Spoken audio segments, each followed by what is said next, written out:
நான் ஒரு dance master. எனக்கு ஒரு பொசிஷன் இருக்குது. அது எனக்கு ஸ்டுடியோவில் இருக்குது. ஆனால் இதை பொறுத்தவரையும் என்னுடைய அம்மா வீடு மாதிரி நினைப்பேன். அத்தனை பிள்ளைங்களும் என் பிள்ளைங்க.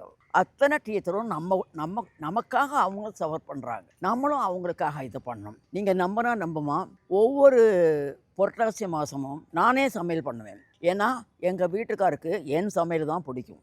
சமையல்காரி பண்ணால் பிடிக்காது.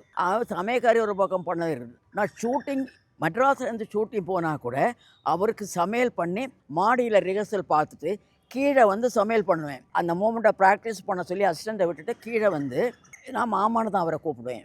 அது எப்படி அப்படின்னா, நாங்கள் 2 பேரும் ட்ராமாவில் ஆக்ட் பண்ணியிருக்கோம். அவர் வந்து சுந்தர்ரார் நாடக மன்றம், அதில் வந்து இவர் டைரக்டர். காதல சொன்னது அவர்தானா? ஆமாம் ஆமாம். அவரை தான் எங்களுக்கு லவ் வந்துருச்சு. அதில் லவ் ஸ்டார்ட் ஆகி ஒருத்தருக்கு ஒருத்தர் புரிஞ்சுக்கிட்டு பணம் என்ன பண்ணும்போது அவரை விட நான் என்கிட்ட கொஞ்சம் ஜாஸ்தி இருக்குது. ஆனால் எனக்கு என்ன அப்படின்னா, அவங்கவுங்க உழைப்புக்கு பகவான் கொடுப்பான்.